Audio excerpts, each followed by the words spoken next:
Usually parsing through a corporate earnings transcript is, it's kind of an exercise in looking backward. Right. Totally historical. Yeah, you're digging through this highly sanitized retrospective scorecard just to figure out if a company moved enough product to keep Wall Street happy for another 90 days. Yeah, checking the boxes. Exactly. But reading through Amazon's Q1 2026 earnings transcript, the one that just hit the wires yesterday on April 29th, it felt entirely different. It really did. I mean, it didn't read like a retail scorecard at all. It read like an architectural schematic for how human beings are going to interact with the physical and digital world for the next 10 years. I completely agree. It's a massive departure from the traditional e-commerce narrative we've been, accustomed to for the last 2 decades. Right.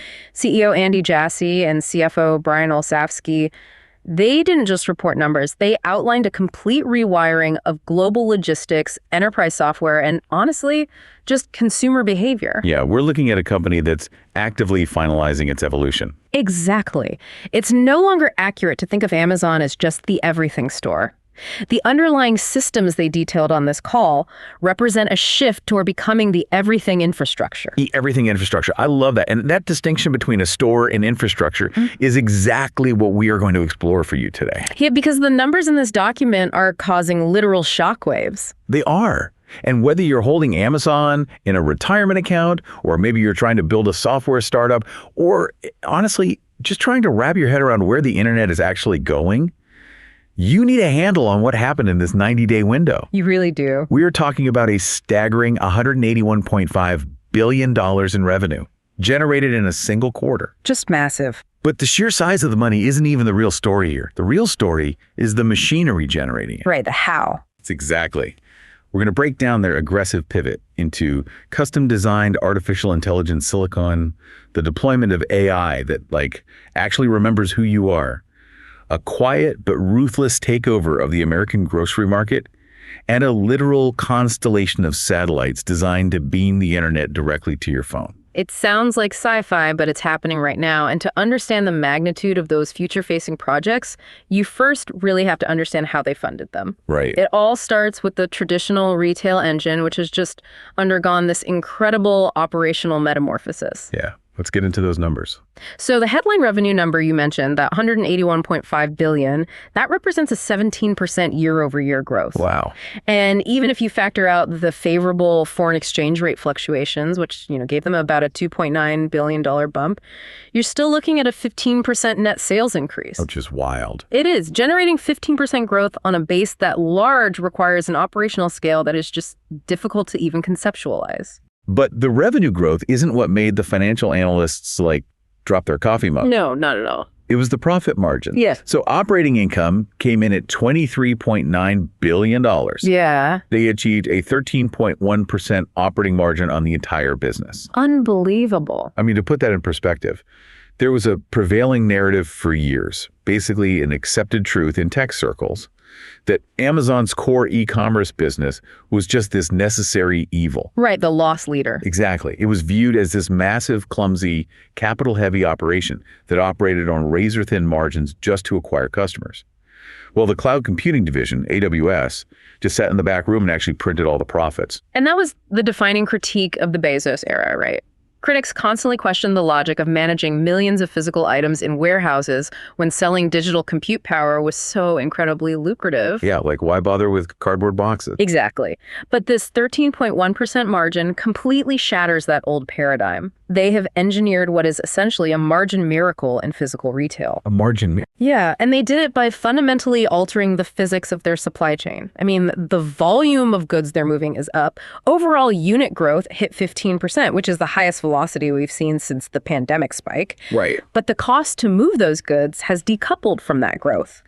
Outbound shipping costs only increased by 12%, and the actual fulfillment expense, the cost to store, pick, and pack the items, only grew by 9%. Okay, I want to focus on that decoupling because, that violates the basic rules of physical businesses. It really does. If I'm shipping 15% more boxes, I should theoretically be paying 15% more for cardboard and tape and labor and fuel. Right, a 1-to-1 ratio. Yeah. Yeah. So how exactly are they shipping more physical objects while the cost to do so barely creeps up? Well, it comes down to a structural shift. They moved from a national fulfillment model to a highly localized, regionalized mesh network. Okay, what does that mean in practice? So in the old model, if you lived in Florida and you ordered a specific brand of blender, that blender might be sitting in a fulfillment center in Nevada. Oh, wow. Yeah, and Amazon would just eat the cost of flying it across the country, putting it on multiple trucks, and passing it through several sorting facilities just to get it to your door in 2 days. And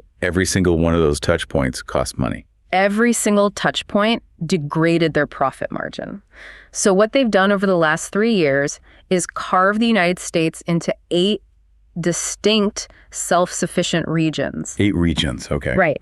And through predictive algorithms, they ensure that the specific blender is already stocked in the Florida region before you even search for it. So the item's just traveling fewer miles. Drastically fewer miles. It rarely gets on an airplane anymore. It requires less packaging because it isn't being subjected to the wear and tear of a cross-country journey. That makes a lot of sense. But the regionalization is only half the equation. The other half is what happens inside the actual warehouse itself. Right, the robotics. Yeah. The CFO noted that every single large format fulfillment center launching in the US in 2026 features their absolute latest generation of standard robotics. And we aren't just talking about conveyor belts anymore. No. We are talking about highly automated systems like Sequoia and Sparrow that can identify, pick up, and manipulate individual items of varying shapes and sizes. That's crazy. It is. These systems literally bring the inventory directly to the human workers, which drastically reduces the physical time and effort required to pick an order. It creates an unprecedented density of efficiency. And this hyper-efficient local network seems to be the exact weapon they're using to attack the grocery sector right now. Oh, absolutely. Because the transcript reveals that Amazon is now the second largest grocer in the United States. Which is insane to think about. It is. They crossed $150 billion in gross sales last year. And the specific metric that really stood out to me was perishable foods. Yeah, the perishables. Perishable sales have grown 40 times year over year. They now represent 9 of the top 10 most ordered items for same-day delivery. Wow. But, I have to wonder about the underlying strategy here, because the margins on a bunch of bananas or a carton of eggs are notoriously abysmal. Right, grocery margins are terrible. So why dedicate this incredibly advanced robotic logistics network to slinging low-margin produce at breakneck speeds? It just seems counterintuitive. I get why it looks that way, but selling you the banana isn't about making a profit on the banana. Okay. It is about fundamentally altering your household purchasing frequency. Think about it. The traditional e-commerce cycle is totally episodic. Right, you buy a TV once every 7 years. Exactly. You buy a book or a phone charger maybe once a month. But human beings consume fresh food daily, and they replenish it weekly. Yeah, that's true. By mastering the cold chain logistics required to deliver a carton of milk and fresh strawberries on the same day, Amazon inserts itself into your weekly, if not daily, routine. So it's essentially behavioral conditioning. Exactly. It's behavioral conditioning. And the data Jassy provided proves it works perfectly. Customers who utilize same-day delivery for perishables build baskets that are nearly 3 times larger than average. 3 times larger. Yeah. And over the course of a year, those same customers spend 80% more across the entire Amazon ecosystem. Oh, I see. Right? They come for the same-day eggs, and while they're checking out, they add a pair of socks, a new kitchen knife, and some dog food. The groceries are just the anchor that secures absolute loyalty and extreme basket density. But there has to be a ceiling to this, right? Well, Like if we think of this physical fulfillment network as a massive system of pipes, and over the last few years, Amazon has widened all the pipes, optimized the water pressure, and automated the valves to hit this 13.1% margin. right. Eventually, you just run out of pipe to optimize. A delivery van still has to navigate physical traffic. A human still has to walk up the driveway to drop off the physical box. Yeah, absolutely. At some point, the literal laws of physics dictate that you cannot squeeze any more efficiency out of a physical supply chain. You are hitting on the exact physical constraint that haunts every traditional logistics operator. Yeah. Physics and geography will always present a hard floor on costs. Exactly. You can only optimize a physical route so far before you hit the reality of traffic lights and speed limits. And Amazon knows this. They know the physical margin expansion will eventually plateau. Right. And that is precisely why the most critical insights from this earnings call have nothing to do with physical boxes. Harry. The ultimate growth and the infrastructure that actually scales without the constraints of physical friction is their digital footprint. Right. Because to run the algorithms that predict where that blender needs to be in Florida, you need an incomprehensible amount of computing power. Massive amounts. Which brings us to the actual core of the business, Amazon Web Services. Yeah. AWS. Yes. The numbers here are just dizzying. AWS revenue hit $37.6 billion for the quarter. In one quarter. Right. That represents a 28% year-over-year growth rate. And we really need to contextualize what a 28% growth rate means at this specific scale. AWS is now operating at a $150 billion annualized revenue run rate. Which is larger than most Fortune 500 companies entirely. Easily. And in the business world, the law of large numbers dictates that as a company gets massive, its percentage of growth should naturally slow down.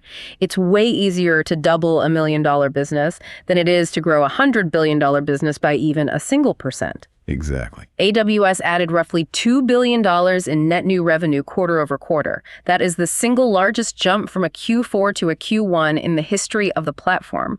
It literally defies gravity. And the gravity is being defied entirely by the current artificial intelligence boom? 100%. Jesse was very explicit about this on the call. The specific revenue run rate tied directly to AI workloads is now over $15 billion. Yeah. And to illustrate how fast this is moving, he mentioned that 3 years into this current generative AI cycle, the AI business alone is generating nearly 260 times the revenue that all of AWS generated 3 years after its initial launch. It's staggering. It is the fastest growing technology segment in the history of the entire company. And this explosive growth isn't just because, more people are using basic chatbots. The enterprise market is undergoing a fundamental structural migration in how AI is utilized. Right. They're moving from what we call stateless AI to stateful AI. And this distinction is basically the bedrock of the entire software industry right now. Okay, this terminology gets thrown around a lot in Silicon Valley, but let's ground it for our listeners. Sure. What is the functional difference between stateless and stateful AI for someone actually trying to run a business? Okay, to understand the difference, you really have to understand how large language models originally interacted with users. For the first couple of years of this generative AI boom, almost all interactions were stateless. Right, like ChatGPT when it first came out. Exactly. Think of a stateless AI like a highly intelligent savant with severe short-term memory loss. Okay. You type a prompt into the chat box, the model processes the tokens, generates a brilliant answer, and gives it to you. But the millisecond that interaction is finished, the model completely forgets you exist. Wow. It doesn't remember your name, your previous questions, or the context of your project.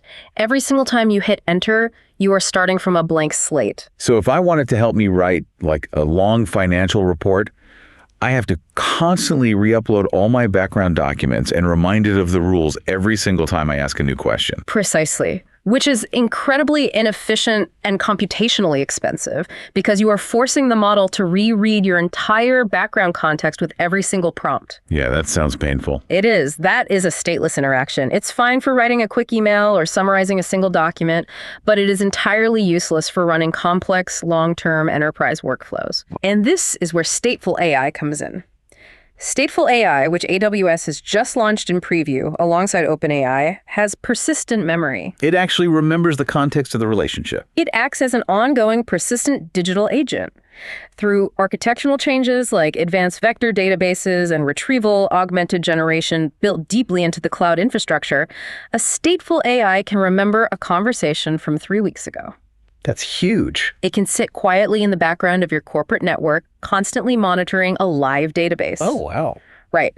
So if you tell a stateful agent, Monitor our supply chain inventory in the Midwest and alert me if weather patterns are going to delay shipping. It remembers that instruction. And it just runs autonomously. Yes, Yay. it actively watches the weather APIs, cross-references it with your warehouse data, and alerts you days later without you ever having to prompt it again. It shifts AI from being a passive tool you interrogate to an active agent that works alongside you. And to deploy these stateful agents, AWS made an announcement on this call that completely rewrites the competitive map of the cloud industry. They absolutely did. Amazon Bedrock, which is their fully managed service where developers go to build these AI tools, has officially integrated OpenAI's frontier models. Yeah, this was the bombshell. Jassy confirmed they are natively hosting GPT 5.4 with GPT 5.5 coming shortly. And I have to pause on this.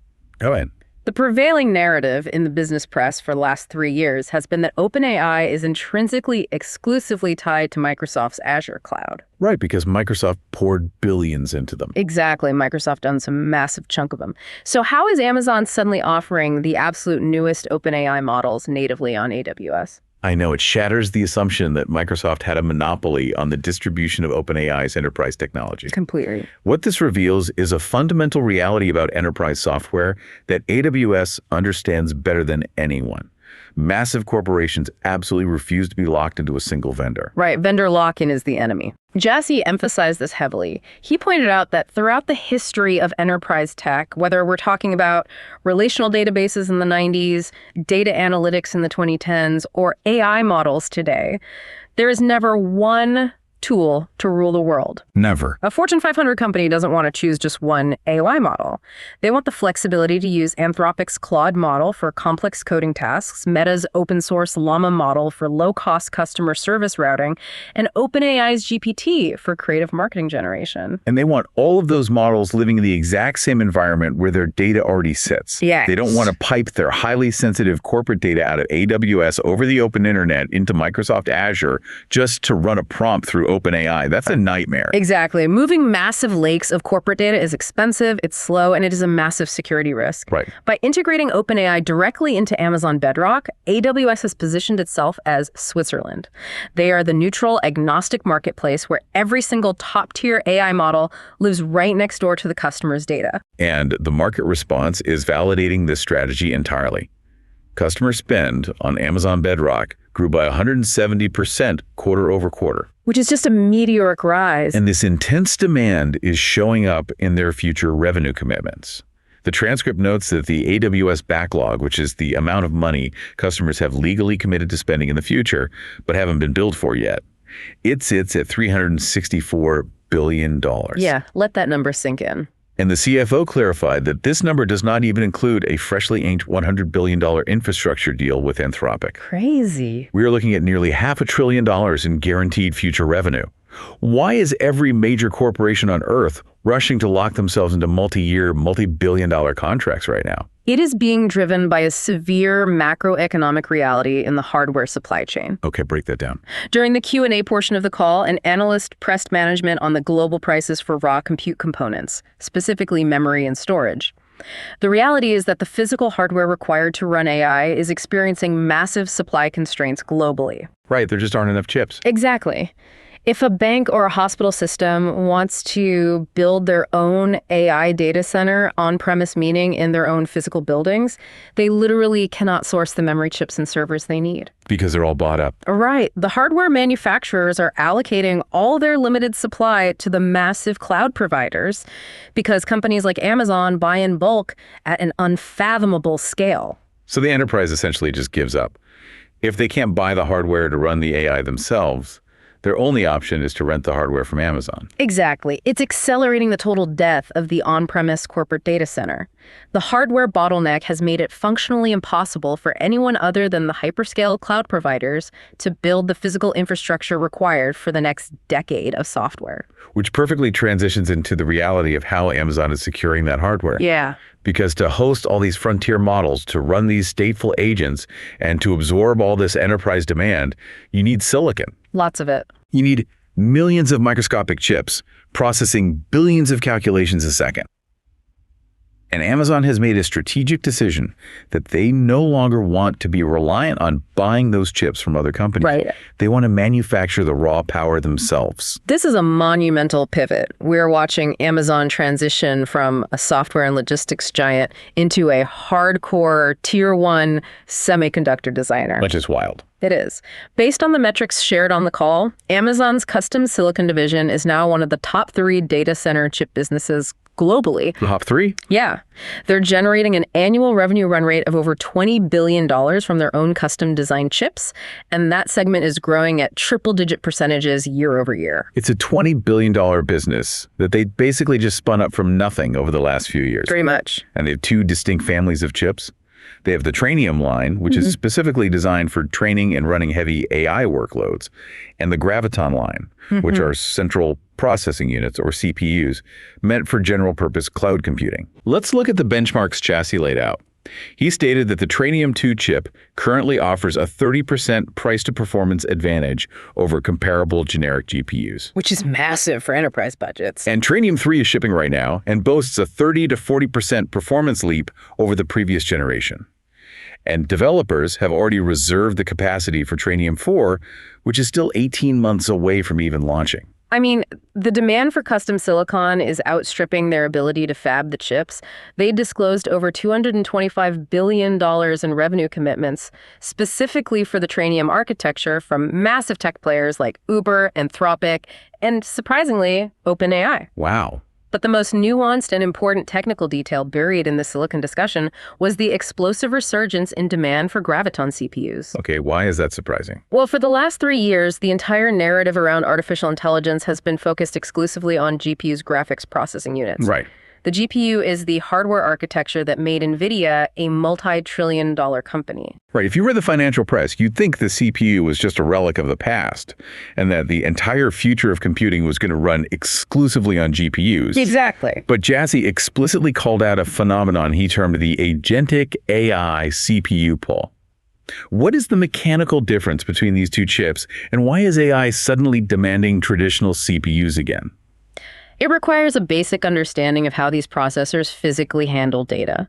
The best way to visualize it is to imagine a massive restaurant kitchen. Okay, kitchies. A GPU is like having 10,000 line cooks who can only do one very specific, simple task, like chopping a carrot. Just nonstop chopping. Right. If you need 1 million carrots chopped simultaneously, the GPU is incredible. It handles thousands of operations in parallel at the exact same time. This parallel processing is exactly what is required to train a large language model on trillions of words of text. Okay. It's why GPUs sparked the AI revolution. So the GPU is brute force parallel processing. What is the CPU then? A CPU is like having one incredibly brilliant, versatile head chef. The head chef can't chop 1 million carrots at once, but the head chef can read a complex recipe, decide which ingredients need to go into the pan first, manage the oven temperature, and coordinate the plating. Right. A CPU handles sequential logic, real-time reasoning, and complex branching decisions. And this is exactly why the shift to stateful agentic AI is changing the hardware market. Because an AI agent isn't just generating text anymore. Exactly. When you ask a simple chatbot to write a poem, it just needs the brute force of a GPU to predict the next word. But when you deploy an AI agent to manage a supply chain, it has to execute sequential logic. It's doing multi-step tasks. Yes. It has to log into a secure database, read a file, make a logic-based decision, trigger an API call to a shipping vendor, and route an email.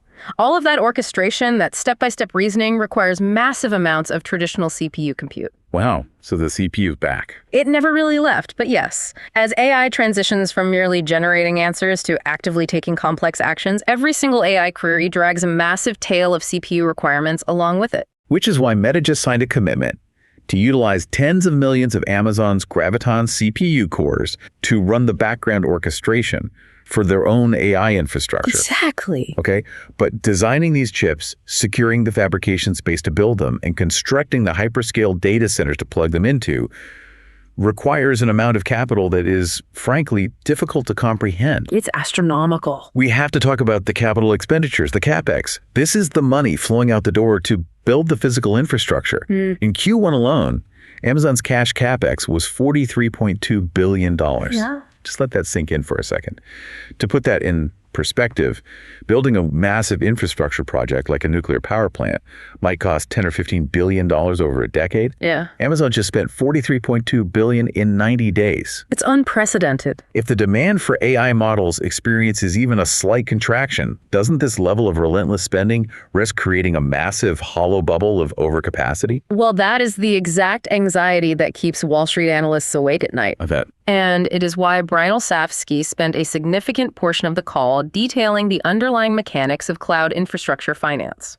Okay, what's his defense? So the $43.2 billion is a massive cash outflow, but you have to look at what they're actually buying and how that cost is recognized over time. Okay. When Amazon buys a plot of land, secures the power rights, and pours the concrete for a new data center, they are building an asset that has a useful life of over 30 years. Right. When they pack that building full of servers and custom silicon, those assets have a depreciation schedule of roughly 5 to 6 years. So they are taking the massive cash hit up front today. Yes.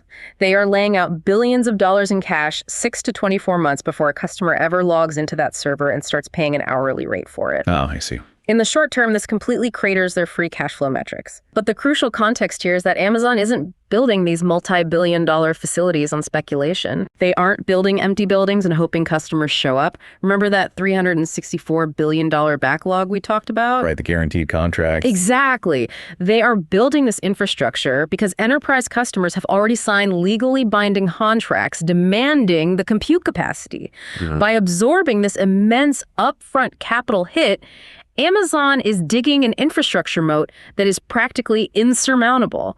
They're locking in highly profitable long-term return on invested capital for the next decade. And it was fascinating to listen to how Jassy navigated the politics of this custom silicon push, specifically regarding their relationship with NVIDIA. Oh, a diplomatic dance. It really was a delicate diplomatic dance. He went out of his way to praise NVIDIA, calling them a vital partner, and explicitly stated that AWS will always provide the newest NVIDIA chips for customers who request them. Right. But in the exact same breath, he firmly stated that Amazon's internal custom silicon business is going to be massive, and that using their own Trainium chips will save Amazon tens of billions of dollars in CapEx annually. It is the defining frenemy relationship of the modern tech era. Seriously.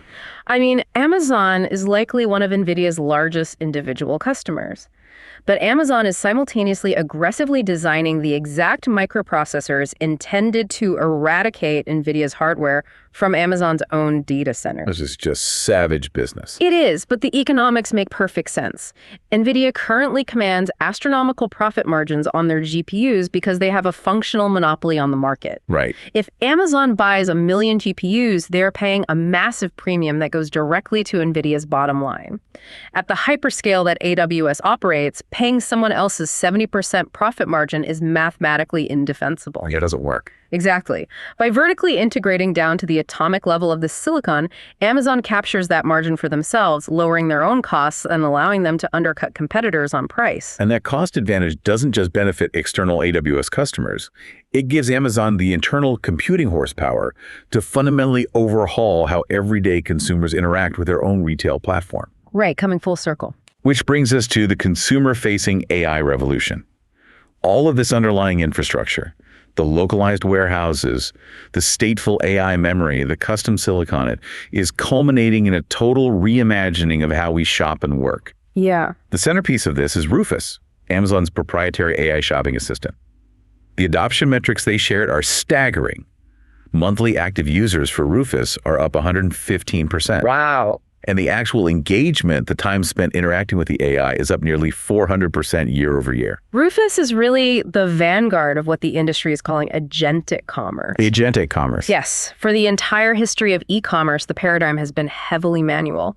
If you wanted to buy a new digital camera, you typed mirrorless camera into a search bar. Right. You were presented with pages of static results. You had to click on individual listings, manually read the reviews, open multiple tabs to compare specifications, and ultimately make a decision to add an item to your cart. Sounds exhausting when you put it like that. It is. Agentic commerce completely obliterates that manual workflow. So the interface becomes conversational rather than transactional. Precisely. Instead of searching for keywords, you speak to Rufus as an expert consultant. You say, I am taking a 2-week trip to the Alps, I am a beginner photographer, and my absolute maximum budget is $800. And it just knows what to do. Right.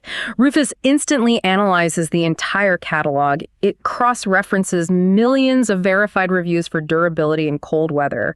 It filters out the noise, compares the sensor sizes, and presents you with a curated conversational recommendation of the exact 3 cameras that fit your highly specific criteria. That's incredible. And furthermore, because Rufus is a stateful agent, you can instruct it to monitor the price of a specific lens and automatically execute a purchase if the price drops by 20% over the next month. It's basically an autonomous procurement officer for your personal life. It really is. But Jassy made a very specific, pointed argument about why horizontal AI agents, meaning generic chatbots like a standard ChatGPT or Google Gemini, will ultimately fail at replacing this specific shopping experience. And his argument is rooted deeply in the reality of data access. A generalized horizontal language model is trained on the broad expanse of the open internet. Right. It can write a great essay or summarize a PDF, but if you ask it to buy you a camera, it fails. Why does it fail? It fails because it does not have real-time access to the live pricing APIs on Amazon. It does not know if the specific camera is actually in stock at the regional fulfillment center closest to your house. Oh, I see. And most crucially, it doesn't have access to your personal purchasing history. Rufus knows that you returned the last 3 Sony products you bought, so it adjusts its recommendations accordingly. That's a huge advantage. Massive. Rufus is essentially Amazon's defensive mode against consumers starting their shopping journeys on third-party AI platforms. By building the most frictionless, data-rich shopping agent directly into the Amazon app, they ensure the consumer never leaves the ecosystem. And they're applying this exact same agentic philosophy to the enterprise workplace with their tool called Q. Yes, Amazon Q. They noted that the new Q desktop application can securely query an employee's email, calendar, Slack messages, and local hardware files to execute complex tasks. Yeah. They cited a feature called Transform that saved enterprise developers 1.56 million hours of manual coding effort during software migrations. Which translates to massive cost savings. Exactly. AI is handling the heavy, mundane lifting across the board. But I want to pivot to the financial engine that this AI is supercharging. Because while everyone is focused on retail and cloud, the advertising business is quietly becoming a monster. Oh, it's a behemoth. Amazon generated $17.2 billion in advertising revenue in Q1 alone, which is a 22% increase. The intersection of agentic AI and digital advertising is arguably the most counterintuitive yet brilliantly executed strategy revealed in this transcript. It is deeply counterintuitive. Because if you think about it logically, an AI shopping agent should destroy the traditional advertising model. Right. That was the theory. Yeah, because advertising relies on capturing human attention, exploiting impulse, and visually persuading someone to click a banner.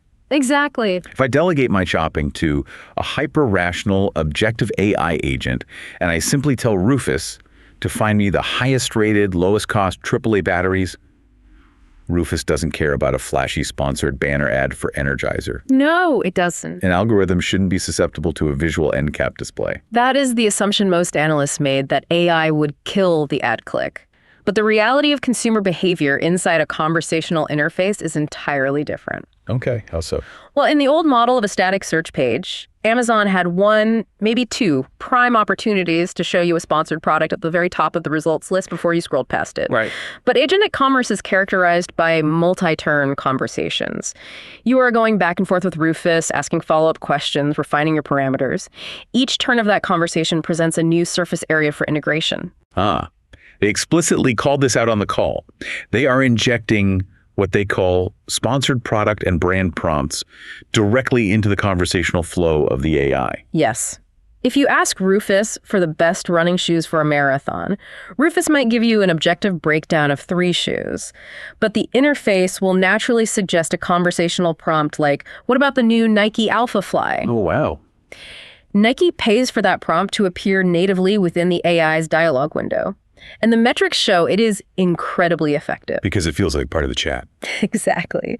They reported that nearly 20% of shoppers who interact with the sponsored brand prompt in Rufus continue the conversation specifically about that brand. The advertising doesn't look like a banner ad anymore. It looks like organic advice seamlessly woven into the consultation. That's brilliant. They're also using AI to lower the barrier to entry for the advertisers themselves. They deployed a system called Creative Agent on the back end. Historically, if a small business wanted to run a sophisticated ad campaign on Amazon, they needed to hire a graphic designer, write compelling copy, and figure out complex targeting metrics. Which is a huge hurdle for small sellers. Huge. But now, a small seller can essentially just give the creative agent a link to their product, and the AI autonomously generates the high-quality imagery, writes the promotional text, and optimizes the bidding strategy in seconds. It's end-to-end automation. It allows micro brands to spend money on Amazon's ad network with zero friction. It democratizes the ad platform for the millions of third-party sellers who rely on Amazon, directly feeding that $17.2 billion revenue stream. But I want to examine the consumer psychology of this for a moment, because I have concerns. Let's hear them. If I am engaging in a highly nuanced, personalized conversation with Rufus about a sensitive purchase, maybe I'm asking for advice on a health supplement or a baby product, I am inherently treating the AI as an objective, trusted advisor. If the AI is subtly weaving paid product placements and sponsored prompts into its logic, doesn't that fundamentally erode the integrity of the tool? It's a valid concern. If I discovered that my personal AI shopper recommended a specific brand because that brand paid a premium bidding rate in the background, doesn't that shatter the illusion of objectivity? We are essentially turning the AI into a highly sophisticated conversational billboard. It is a critical behavioral tightrope that Amazon is walking right now. Amazon management would counter that the sponsored prompts are distinctly labeled and that the AI still only surfaces products that mathematically meet the user's criteria. Right, they have to say that. Sure. However, the blending of paid promotion with personalized conversational advice creates a uniquely persuasive environment. A human being is much more likely to trust a recommendation delivered conversationally by an entity they feel understands their specific needs. If the relevance and quality of the recommended products remain high, the data suggests the consumer will tolerate, or honestly simply ignore, the sponsored influence. As long as it's useful. Exactly. But if the AI prioritizes paid placement over actual utility, the user will quickly learn to distrust the agent. Maintaining the purity of the recommendation while monetizing the interface is the central challenge of agentic commerce moving forward.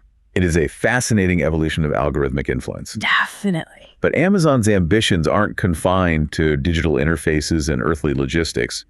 The final section of this earnings call ventured into territory that sounds, frankly, like science fiction. It really does. To ensure that these AI agents, these fulfillment algorithms, and these massive data centers are seamlessly connected, regardless of physical geography, Amazon is aggressively moving into aerospace and autonomous infrastructure. The scale of their physical infrastructure investments beyond traditional retail is just staggering. Tell me about it. The most prominent initiative discussed was Amazon LEO, which stands for Low Earth Orbit, also widely known as Project Kuiper. Right. They officially announced that commercial service for this satellite internet constellation will launch in Q3 of 2026. As of this call, they already have over 250 satellites operational in orbit. And the launch cadence is accelerating. Jassy noted they have over 20 satellite launches scheduled for the remainder of this year, and over 30 planned for 2027. They're moving fast. They are. But it's the strategic partnerships surrounding this constellation that reveal the true endgame here. They announced the acquisition of a company called Global Star specifically to secure highly coveted global direct-to-device radio spectrum. That's the key. And they confirmed a massive agreement with Apple for Amazon LEO to power back-end satellite services for iPhones and Apple Watches. And that Apple partnership represents a tectonic shift in the telecommunications industry. How so? Historically, your mobile phone connects to a physical cell tower built by a carrier like AT&T or Verizon. Right. By securing the direct-to-device spectrum and partnering with hardware manufacturers, Amazon is bypassing the traditional terrestrial telecom carriers entirely. Bypassing them completely. Completely. They're building the capability to beam a broadband internet connection directly from a satellite moving at 17,000 miles per hour in space, straight to the smartphone in your pocket, regardless of whether you're in a major city or the middle of the Sahara Desert. But let's pull back and look at the corporate logic here for a second. Why is a company that started out selling paperback books on the internet and currently makes its primary profits from cloud computing and retail advertising, launching rockets into space, and acquiring radio spectrum? Well, the consumer-facing narrative is that there are billions of people globally who lack reliable broadband access, and providing them with satellite internet brings them into the digital economy, ultimately allowing them to shop on Amazon and subscribe to Prime. Which is true. And while that is true, the deeper structural reason goes right back to the core engine, AWS. Everything always leads back to the cloud. Everything. Consider the modern industrial economy. You have autonomous shipping fleets navigating the oceans. You have remote mining equipment operating in isolated mountain ranges. You have massive agricultural sensors spread across millions of acres of farmland. Right, tons of data being generated out there. Exactly. All of these edge devices are generating petabytes of critical data that need to be processed by AI. Traditional cell networks don't reach these remote locations. So they use the satellites. Right. The LEO satellite constellation acts as a planetary-scale data funnel. It allows enterprise customers to beam their massive data streams directly from the absolute edge of the Earth up to a satellite and straight down into an AWS data center for immediate processing by those custom Trainium chips. That is brilliant. It is the ultimate expansion of the AWS network topology. It is infrastructure designed to feed the AI beast from every corner of the globe. Exactly. And speaking of autonomous machines operating at the edge, the call also highlighted major milestones for Zoox, their autonomous vehicle division. Oh yeah, Zoox. For years, Zoox has felt like an incredibly expensive research project. But the numbers are finally translating into reality.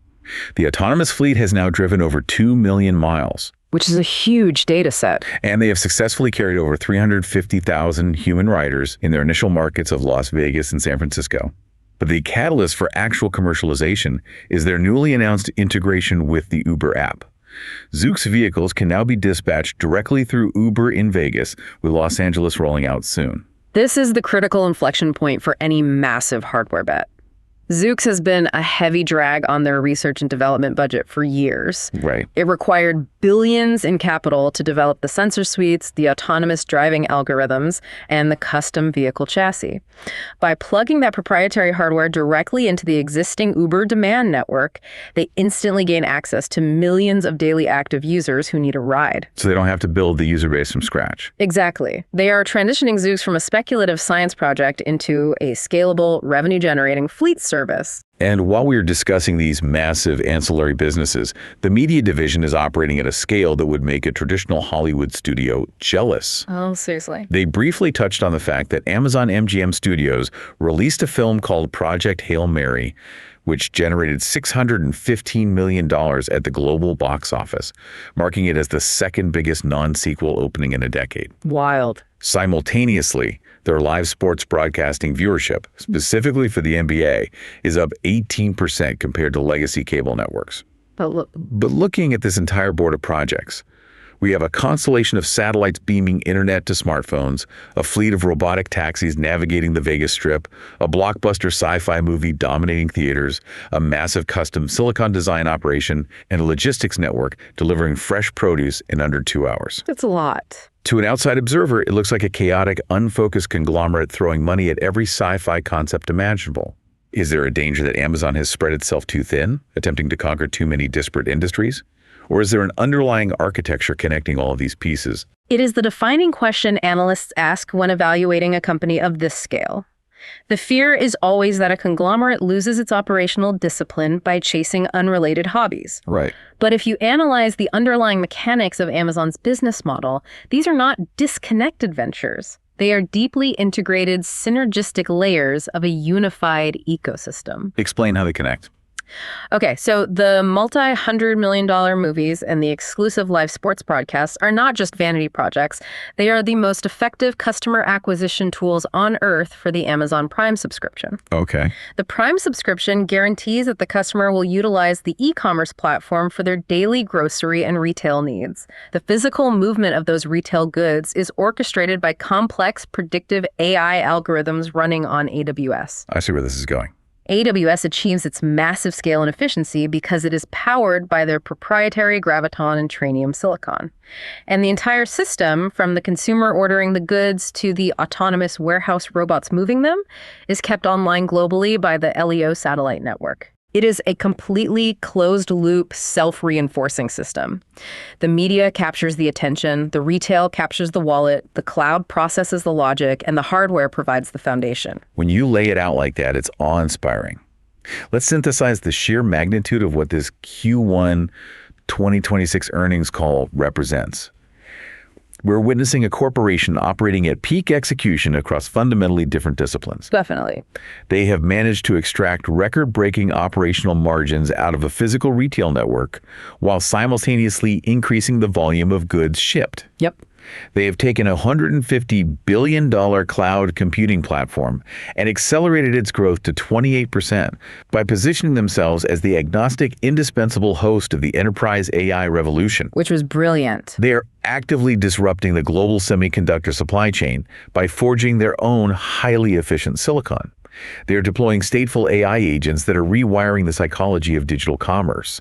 And they are launching a space-based telecom network to bind all of this infrastructure together. The true takeaway from dissecting this transcript is recognizing that this isn't just about a company having a profitable quarter. Yeah. It is about recognizing the infrastructure that will define the next era of human interaction. The way your employer manages its corporate data, the exact route the delivery van takes to your neighborhood, the conversational AI that helps you research a purchase, and the invisible network connecting your devices.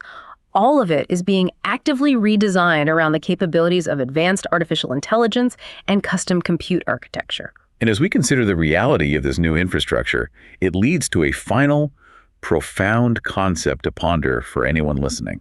What's that? Well, throughout this deep dive, we have focused on how these AI agents like Rufus or Q are designed to assist human beings. An AI helping a human analyze code, or an AI helping a human buy a camera. Right. But as these stateful, persistent AI models become deeply embedded in the operations of massive corporations, what happens when the human is removed from the equation entirely? Imagine the global economy over the next 5 to 10 years.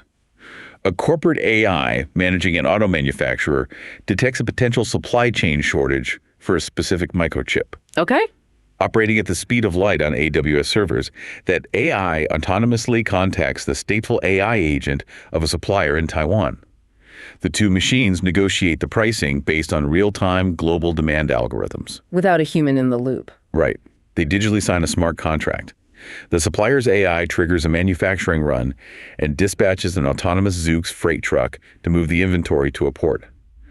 The entire multi-million-dollar transaction, the negotiation, and the physical logistics are executed flawlessly, instantly, without a single human being ever clicking a button or making a phone call. That is wild to think about. Are we rapidly building the foundation for a machine-to-machine economy where the vast majority of global commercial transactions occur silently between algorithms, and we simply exist to receive the final physical output at the end of the supply chain? It is the ultimate culmination of the technology we've discussed today. The infrastructure they are building isn't just a tool for us to use. It is an environment designed for intelligent systems to inhabit. It is a profound shift in the architecture of the world. Thank you for taking the time to navigate this incredible transition with us. Keep questioning the systems around you, and we will see you on the next deep dive.